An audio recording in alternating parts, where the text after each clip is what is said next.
आज हम सब लोग गुरु पूजा के इस पावन पर्व को मनाने के लिए सतलोक आश्रम में एकत्रित हुए हैं और ये हम सब लोगों का सौभाग्य है कि गुरु पूर्णिमा के पर्व पर हम लोग अपने गुरु महाराज जी के दर्शनों का लाभ प्राप्त कर रहे हैं, सत्संग का लाभ प्राप्त कर रहे हैं और उनके साक्षात दर्शन कर रहे हैं। असंख्य इस भारतवर्ष में और भारतवर्ष से दूर विदेशों में गुरु महाराज जी के असंख्य भक्त हैं और हर एक भक्त की यही एक दिली ख्वाहिश होती है कि हम भी गुरु पूजा के पर्व में अपने गुरु महाराज जी के दर्शन करने जाएं। लेकिन उन करोड़ों भक्तों में कुछ असंख्य भक्त ही ऐसे लाभान्वित होते हैं कि जिनको गुरु पूजा में आने का एक सौभाग्य मिलता है और गुरु महाराज जी के दर्शन और सत्संग का श्रवण करने का उनको एक आनंद और सुख प्राप्त होता है। क्योंकि हमारे शास्त्रों में भी लिखा गया है कि शिष्य को जो है वैसे तो प्रतिदिन अपने गुरु महाराज के दर्शन करने चाहिए और अगर जो शिष्य प्रतिदिन ना कर पाए तो हर दूसरे दिन करे, वो ना कर पाए तो सप्ताह में करे, सप्ताह में भी ना कर पाए तो 15 दिन में करे, 15 दिन में भी अगर उसको मौका नहीं मिलता है तो प्रति माह करे, प्रति माह नहीं मिलता है तो ऐसे तीसरे माह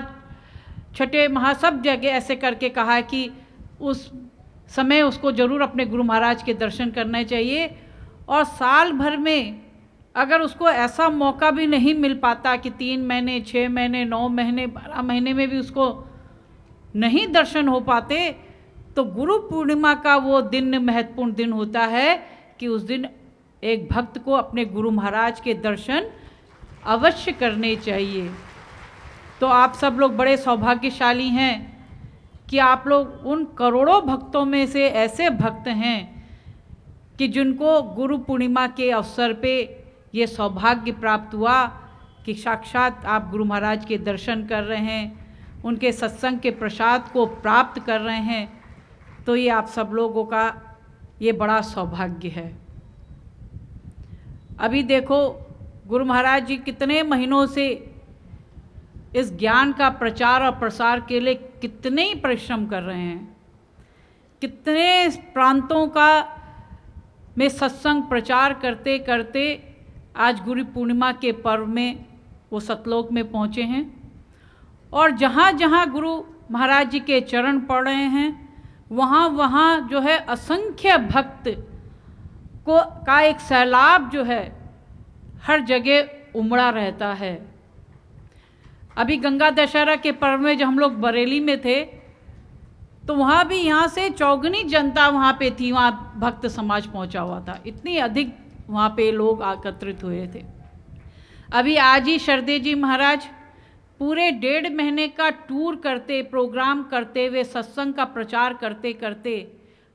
लंदन, अमेरिका के विभिन्न अनेक प्रांतों में उनके सत्संग हुए 2-2 3-3 दिन के। और न्यू मैक्सिको का प्रोग्राम करते करते 1.5 महीने के एक बहुत लंबे समय के बाद आज वो दिन में ही दिल्ली पहुँचे हैं। कल उनके भी आप लोगों के दर्शन और सत्संग का लाभ मिलेगा। तो शरदे जी भी बता रहे थे कि इस बार जो है अमेरिका में तो है प्रोग्रामों की बहुत जो थी एक जो झड़ी लग गई थी और कहने लगे कि वहाँ हर जगह इतने असंख्य भक्त आ रहे थे कि जो पुराने भक्त थे वो कहने लगे कि शरदे जी ये तो कमाल हो रहा है, हम देख रहे हैं कि पहले भी प्रोग्राम होते थे लेकिन इतने भक्तजन या इतने जिज्ञासु यहाँ नहीं पहुँचते थे, लेकिन इस बार जो है असंख्य भक्तजन और जिज्ञासु लोग जो है एकत्रित हो रहे हैं, इसका क्या कारण है। तो शरदे जी कहने लगे मैंने यही कहा भक्तों से कि ये सब गुरु महाराज की कृपा है, ये गुरु महाराज की इच्छा शक्ति होती है कि अगर गुरु महाराज जी चाहें तो किसी भी जगह जो है वो भीड़ को उत्पन्न कर सकते हैं, भक्त समाज को उत्पन्न कर सकते हैं। ये गुरु महाराज की इच्छा शक्ति होती है, उनकी कृपा होती है। आज उन्हीं की कृपा से जो आज आप लोग देख रहे हैं कि अमेरिका के विभिन्न शहरों में जो इतना असंख्य समाज आ रहा है, जो आप कह रहे हैं कि पहले हमको दृष्टिगोचर नहीं होता था, इस बार हमको दृष्टिगोचर हो रहा है। तो गुरु महाराज की कृपा होती है कि जहाँ वो चाहे हर असंभव कार्य को भी वो संभव कर दिखाते हैं। तो इसलिए जो है हमें अपने जीवन में अपने गुरु महाराज की कृपा को समझना चाहिए। गुरु महाराज जिस रास्ते पे अपने भक्त को चलाएं, उस रास्ते पे एक भक्त का कर्तव्य होता है कि हम उस रास्ते पे चलें, अपने गुरु महाराज जी की आज्ञा को शिरोधार करके, उनको वचनों को अपने हृदय में धारण करके उनकी दी हुई आज्ञा का हम लोग पालन करें। और जो भक्त, जो शिष्य अपने गुरु महाराज की दी हुई आज्ञा का शिरोधार करता है, उनकी आज्ञा के अनुसार अपने जीवन को चलाता है, वही शिष्य अपने जीवन के अंत तक को जो मर्म होता है उसको समझता है, उसको जानता है और अपने जीवन का कल्याण करता है। गुरु महाराज कोई भी कार्य बताएं तो उसमें भक्त को, शिष्य को जो है संशय नहीं होना चाहिए, उसके मन में द्वि की भावना नहीं आनी चाहिए। ना जाने गुरु महाराज हमारी परीक्षा ही ले रहे हों कि देखिए ये भक्त मेरा कितना खरा है, मेरा ये भक्त अभी पक्का हुआ है कि नहीं है, कि अभी कच्चे घड़े के समान ही है, कि थोड़ी सी भी चोट करूं और ये घड़ा जो है, जिस प्रकार कच्चा घड़ा होता है, थोड़ी सी भी चोट करने से वो घड़ा टूट जाता है, लेकिन जो पक्का घड़ा होता है उसको कुम्हार खूब अच्छी तरह से बजाता है, ठोकता है, और कुम्हार के बड़े जोर से ठोकने और बजाने के बावजूद भी वो घड़ा, जो पक्का घड़ा होता है, वो टूटता नहीं है। तो हमें भी गुरु महाराज ऐसे ठोस बनाना चाहते हैं कि जिससे कि जीवन में अगर हमारे ऊपर कितनी भी विपत्तियां क्यों न आए, कितने भी कष्ट क्यों ना आए, कितनी भी विषम परिस्थितियां क्यों ना आए, हम उन विषम परिस्थितियों से अपने जीवन को जो है उससे पार कर जाएं, उससे हम लोग तर जाएं। तो गुरु महाराज भी हमारे जीवन में अनेक ऐसे परीक्षाएं लेते हैं। जिस प्रकार से मुझे बात याद आई कि गुरु अमरदास जी की, जब वो उनका अंतिम समय आने लगा, वृद्धावस्था हो गई, तो उनके मन में विचार आया कि अब मेरी उम्र जो है काफ़ी हो गई है, मैं चौथी अवस्था को प्राप्त हो गया हूँ, तो मैं अब अपनी गुरु गद्दी अपने एक शिष्य को अर्पण कर जाता हूँ। लेकिन वो देखना चाहते थे, उनके भी असंख्य भक्त थे, जैसे यहाँ असंख्य भक्त बैठे हुए हैं, उनके भी असंख्य भक्त थे। अब वो जानना चाहते थे कौन सा भक्त मेरा जो है असली भक्त है, कौन सा शिष्य मेरा जो है सही शिष्य है। और वो परीक्षा लेते हैं कि जो मेरा शिष्य उत्तीर्ण होगा उसी को मैं अपनी गुरु गद्दी सौंपूंगा। वो अपने सभी शिष्यों को बुलाते और कहते हैं कि भाई तुम सब लोग शिष्यों को मैं आज्ञा देता हूँ कि तुम लोग चबूतरा बनाओ। सारे शिष्य जो है चबूतरा बनाने में लग जाते हैं, और जब चबूतरा पूरा बन जाता है तो गुरु महाराज आज्ञा देते हैं कि इस चबूतरे को तोड़ दो। शिष्य लोग अपने गुरु महाराज की आज्ञा को सुन के उस चबूतरे को तोड़ देते हैं। जब चबूतरा टूट जाता है फिर गुरु महाराज आज्ञा देते हैं अपने शिष्यों को कि फिर से चबूतरे का निर्माण करो। शिष्य लोग उनके कहे अनुसार फिर से चबूतरे का निर्माण करते हैं। जब चबूतरा फिर से दोबारा बन जाता है फिर गुरु महाराज आज्ञा देते हैं कि पुनः इस चबूतरों को तोड़ दो। सारे शिष्य फिर पुनः उन चबूतरों को तोड़ देते हैं। फिर गुरु महाराज आज्ञा देते हैं कि पुनः जो है चबूतरे को बनाओ। तो असंख्य भक्त होते हैं, लेकिन असंख्य भक्तों के मन में ये शंका उत्पन्न हो जाती है कि गुरु महाराज जो है बार बार एक ही काम हमको कह रहे हैं कि चबूतरा बनाओ, और फिर चबूतरे को तोड़ो, फिर चबूतरा बनवाते हैं, फिर चबूतरा तोड़वाते हैं। तो कुछ भक्तों के मन में ये बात उपजती है कि भाई देखो बहुत उम्र हो गई है गुरु महाराज की, क्या पता इनकी जो है मानसिक स्थिति अब ठीक नहीं रह गई है, जिससे कि अब एक बार बार एक ही चीज़ को कहते हैं और फिर उसको तोड़वाते हैं। कहते हैं अब तो हम नहीं बनाएंगे, तो बनाते हैं फिर तोड़वाते हैं, फिर बनवाते तोड़वाते हैं। और शिष्यों ने जो है उनके कहे अनुसार चबूतरा को बनाना छोड़ दिया। लेकिन गुरु महाराज का एक ही शिष्य था, उनका भक्त रामदास, जो कि अपने गुरु महाराज के कहे अनुसार वो कार्य करता रहा। गुरु महाराज जी कहते रहे, वो बनाते रहे, गुरु महाराज तोड़ने के लिए कहते रहे, और भक्त रामदास बार बार उस चबूतरे को तोड़ता रहा। और ऐसे करते करते 75 चबूतरे जो थे, गुरु महाराज जी ने आज्ञा दी कि तुम चबूतरा बनाओ तोड़ो, चबूतरा बनाओ तोड़ो। और भक्त रामदास ने एक बार भी अपने मन में शंका उत्पन्न नहीं करी कि गुरु महाराज क्यों बार बार चबूतरा बनवाते हैं और क्यों उसको बार बार तोड़वाते हैं। केवल उनकी आज्ञा के अनुसार,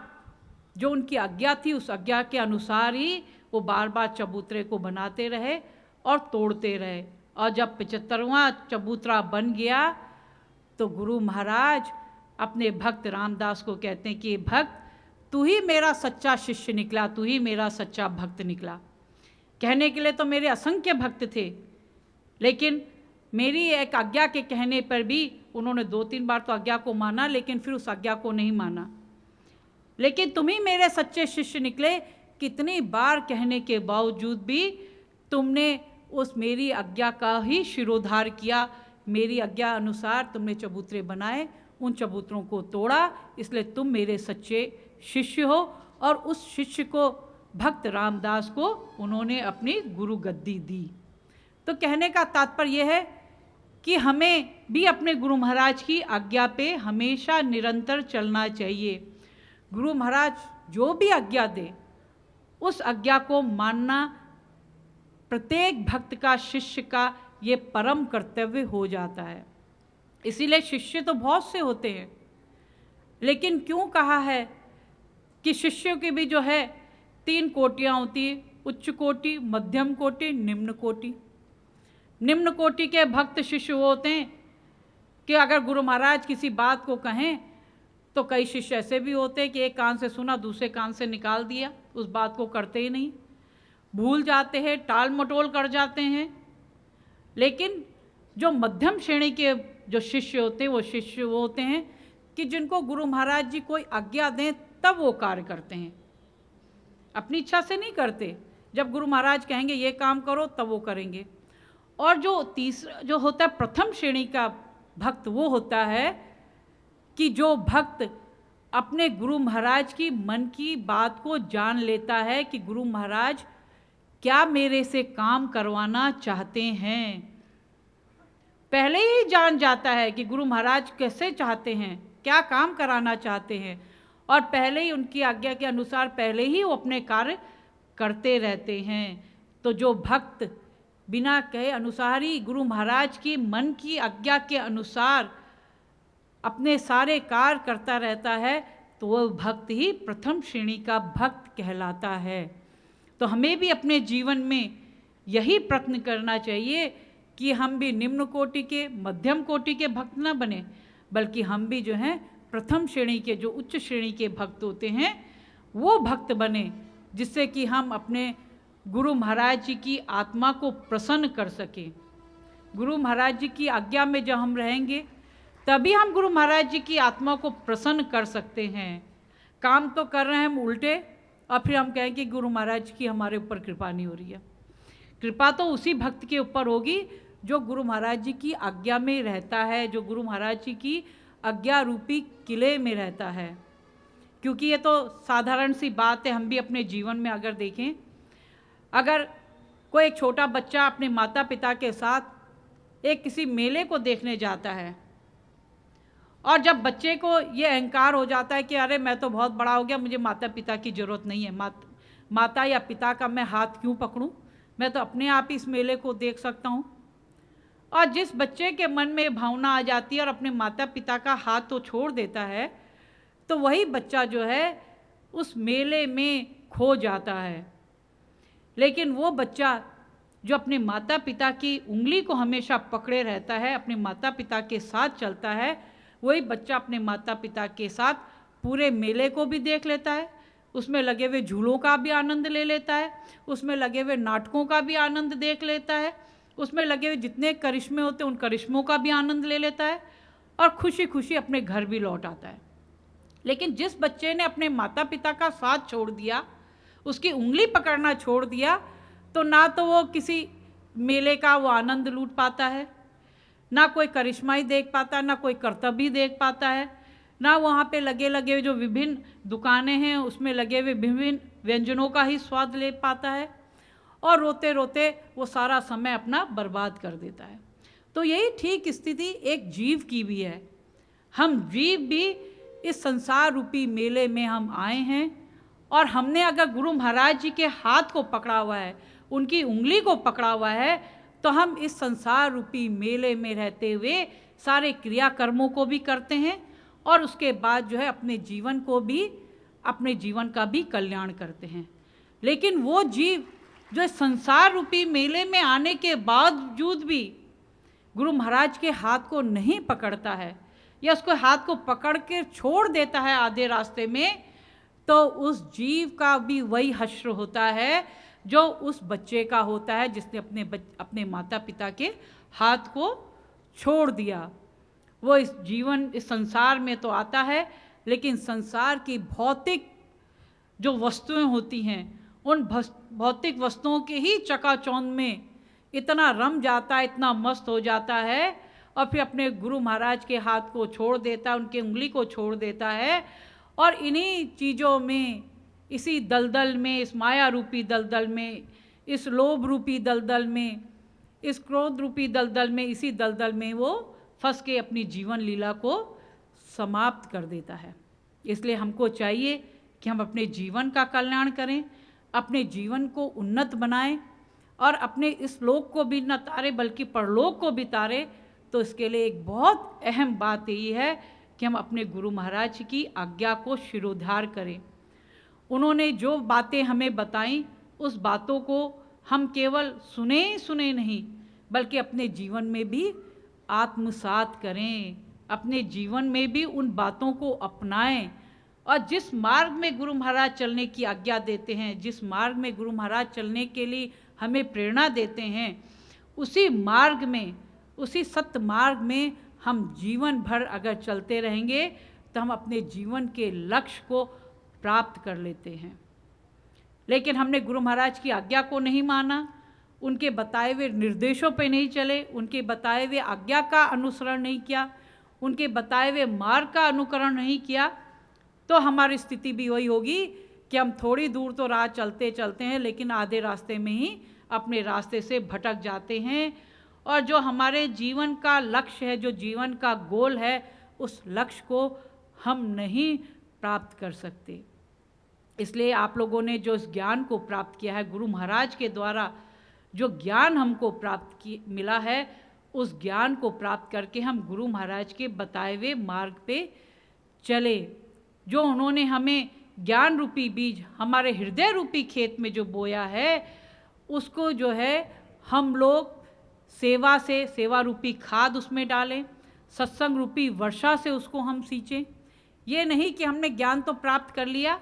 और फिर जो है हम न दर्शन करने जाएं, न सत्संग का श्रवण करने जाएं, न सेवा करें, तो क्या हश्र होगा। जो जिस प्रकार से एक किसान खेत को जोते और उसमें बिना जोते ही उसको जो है बीज डाल दे, फिर ना उसमें नलाई करे, ना गुड़ाई करे उसकी, ना उसमें समय पे पानी दे, ना उसमें खाद डाले, तो क्या आप सोचते हैं कि उस किसान को उसकी खेती प्राप्त होगी। जो बीज बोया उसमें से अंकुर निकलेगा, उस अंकुर में से एक छोटा पौधा निकलेगा, छोटा पौधा जो है बड़ा वृक्ष का रूप लेगा और उस बड़े वृक्ष में फल फूल मिलेंगे, कभी नहीं मिल सकते। क्योंकि जब तक हमने उसमें मेहनत ही नहीं करी, उसमें खाद ही नहीं डाला, पानी नहीं डाला, उसकी गुड़ाई बुआई नहीं करी, तो वो तो बीज जो है उसी बंजर भूमि में समाप्त हो जाएगा। उसमें फिर हम उसमें ये आशा नहीं कर सकते कि इससे जो है एक वृक्ष होगा और उसमें से हमें फल मिलेंगे, फूल मिलेंगे और हमको जो है वो सब कुछ प्राप्त होगा। नहीं हो सकता। जिस किसान ने मेहनत ही नहीं करी, वो उस खेती में से फसल की उम्मीद नहीं कर सकता। लेकिन जो किसान जितनी खेती में अपनी मेहनत करेगा, परिश्रम करेगा, अपना पसीना बहाएगा, उसको उतनी अधिक अच्छी फसल की प्राप्ति होगी। तो यही ठीक स्थिति हम सब संसार रूपी जीवों की भी है। गुरु महाराज ने भी हमारे हृदय रूपी खेत में जब बीज को बोया है और जो भक्त ये समझे कि अब तो हमको ज्ञान मिल गया, ज्ञान रूपी बीज हमारे हृदय में तो अब